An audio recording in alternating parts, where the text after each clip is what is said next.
Well, we're going to turn to the other major conflict that is in the world news on a regular basis, and that, of course, the ongoing genocide in Gaza. And we are very, very happy to be joined once again for this by a good friend of the show, or I hope she considers herself a good friend of the show. We do. Layan Sima Fuleihan, who's the education director at the People's Forum and an editor at 1804books.com. Layan, welcome back to the show. Thanks so much for having me. And I certainly do consider myself, I hope, to be a good friend of the show. That's good. I was a little worried. I Thank didn't want to God. speak I for didn't you. I know how didn't want that to was speak going for to go you. down. We didn't know how that was going to go down. It's okay. Not everyone has to like us. Layan, recently you wrote an article for People's Dispatched, essentially sort of speaking about who is winning and who's losing, that the perception here that Israel is winning is perhaps not the right framework for how people should look at what's going on, despite the carnage that's happening in Gaza. Talk a little bit about that, if you could, because I think obviously the perception in the Western media is that this is a complete, Israel's winning essentially. Well, if we measure winning and losing based on who can cause the most death and destruction, then of course Israel takes the prize on that. They have managed to massacre and destroy in almost unimaginable dimensions. But if we think about the actual military objectives of Israel before they began this genocidal assault, they haven't achieved a single one of those things. They have stated from the beginning that their goal is to eliminate Hamas, that it is to crush the Palestinian resistance, and to no longer have what they call October 7 be a possibility. Basically, in another way of thinking about that is that to basically cancel the possibility for the Palestinian resistance to launch counterattacks against the Zionist occupation. So they have not managed to do any of this. And if we actually look at what's happening on the ground, Israel has re-intensified its assault on the occupied Gaza territory, not just in Rafah, but around in cities in the north. They have gone back to Jabalia refugee camp. They have gone back to Zaytun neighborhood. They have gone back to many of the places where they were defeated in the past, and they are suffering again more defeats on the ground. They have not managed to neutralize the military capacity of Hamas and the other resistance factions. We have to remember that there are many other resistance forces that are in coordination right now defending the Gaza.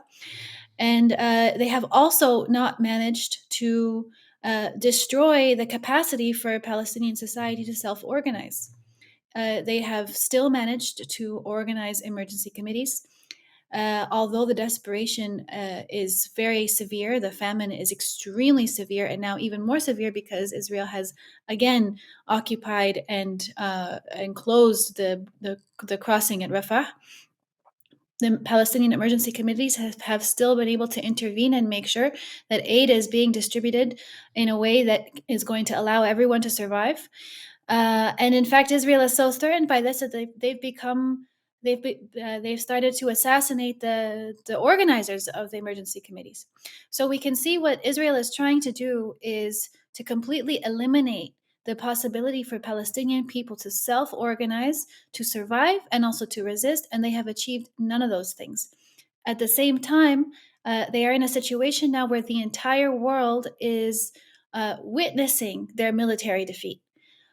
Even internally, military spokespeople, government officials inside Israel are saying things like the possibility for victory is gone. And in fact, the only thing that will be remembered from this moment is the defeat on October 7th. So Israel is really backed into a corner.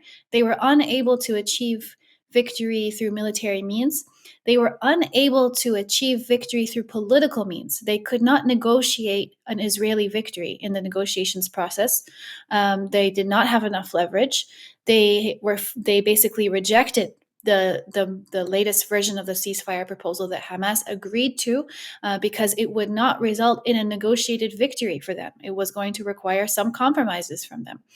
And so instead of admitting to the fact that they are facing very concrete conditions of defeat, they've decided to continue killing, to continue the genocide in the hopes that this will, their military might will distract the world from their defeat. but they're facing an internal crisis right now that is probably at its highest level since the beginning of this genocidal war on Palestine. And it's uncertain how long they're going to be able to survive this.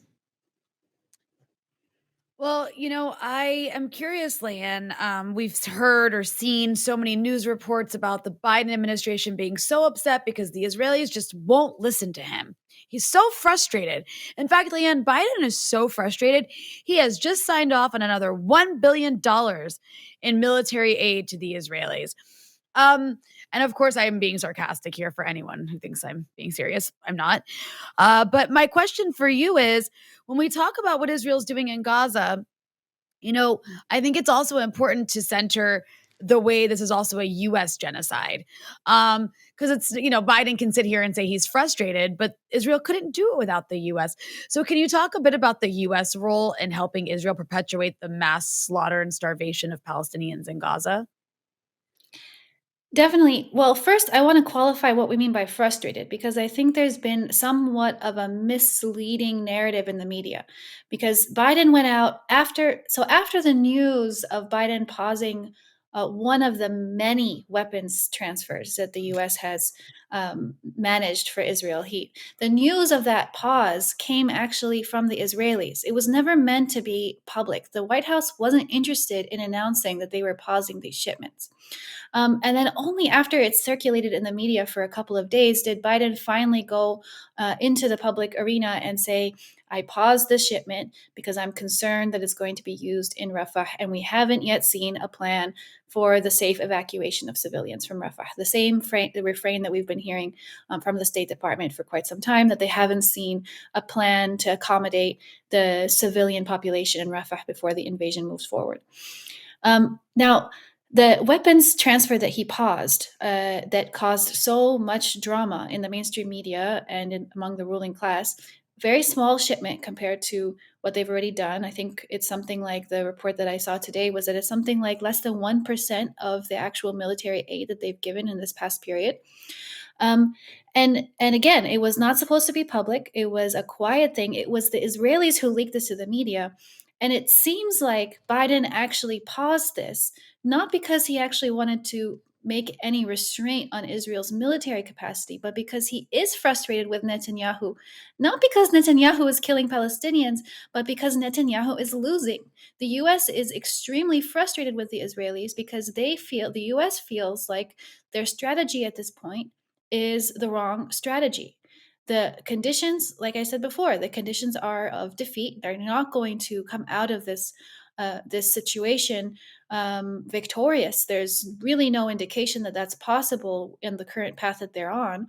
And the U.S. has a proposal for a day after plan where they want to transition the governance of the occupied Gaza territory to, whether it be some sort of US backed version of the Palestinian Authority, or like the Arab League has been announcing today, a multinational Arab international governance body, something like this, some way for the United States to be able to replace Hamas, replace the current governance of Gaza with something that they can control better, that they can have more of an influence over, and they can move forward from this current phase of the situation, current phase of the war, which is one in which both Israel and U.S. imperialism are losing, and try to move to another scenario where they can use soft power, they can use other mechanisms that they have perfected over many, many decades of enacting imperialist control over other regions,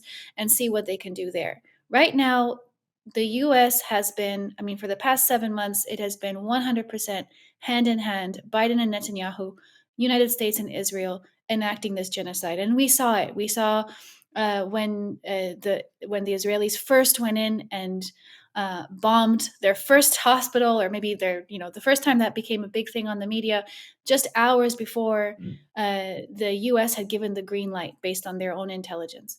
I mean, they're sharing intelligence, they're sharing weapons, they're sharing money, and they're sharing media strategy. And throughout the negotiations, the U.S. has also been, and in many different international spaces like the UN, the United States has been 100% playing their cards fully for Israel. The only reason why Biden is frustrated right now with Netanyahu is not because they don't have a difference of opinion on their objectives. Biden wants to destroy Hamas as much as Netanyahu does. There's no difference in objective there. There's a difference in strategy. Biden doesn't want to go down with the ship as Netanyahu continues to lose. He wants to change the strategy to something that they think will be more effective. They've been citing things like the lessons they learned from, they won't say it, but from their defeats that they suffered in Iraq and Afghanistan, for example.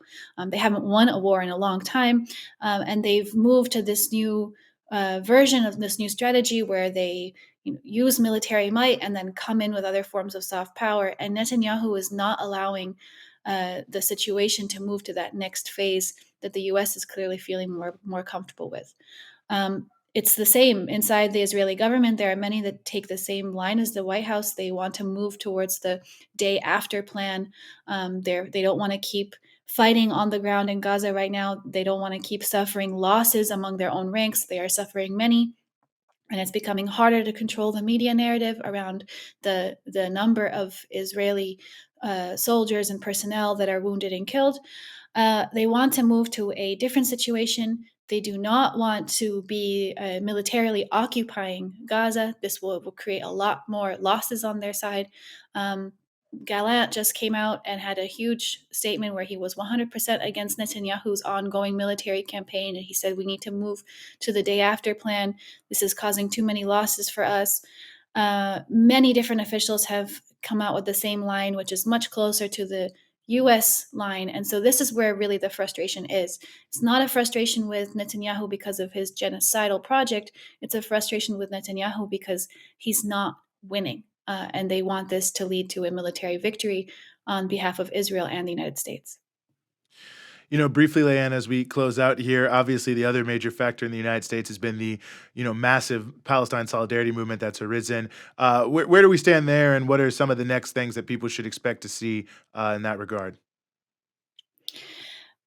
Well, where do we stand there? I think that we have now more than 7 months of a mass movement that has not gone down, neither in its strength nor its commitment to achieving the demands, which are to cut all aid for U.S. aid to Israel, to end the occupation, to see an end to this genocide. I'm sure that those who are advising Biden were actually kind of happy about the leaked information about the pause in shipments. One of the guys who was advising Biden, who's been liaisoning with the Arab American community, in particular in Dearborn, Michigan, was really pushing Biden to do this pause on the weapons transfer, because it could hopefully, maybe in their eyes, appease some of the Arab American population and the movement for Palestine. What we've seen is that despite the fact that the media has made such a big uproar around this momentary pause, is that the movement has not been able to be deceived by Biden's theatrics. At no point has the movement been sat back down and said, "Oh, yay, Biden is now taking our position. He's putting more pressure on the Israelis. We've done our job." The movement has actually only uh, increased its political pressure. It has increased its mobilization. In particular, I know you're playing the B-roll right now of more of the police repression that's been happening in New York, which we've seen echoed across the country. The level of repression against the movement is increasing, and it is actually backfiring. It is strengthening the commitment of those who are involved and bringing more people to stand in solidarity with Palestine into the movement. So it's really incredible to see that a mass movement like this is sustained now for it's over its 7th month, and is really not only grown in strength of mobilization but also in political clarity. So that these theatrics coming out from the White House and coordinated throughout corporate media can do nothing to deceive the everyday people who are out on the streets, who are in their university campuses, who are in their workplaces, who have built the confidence to be able to see through the maneuvers of the White House and to be very clear about whose interests these maneuvers represent.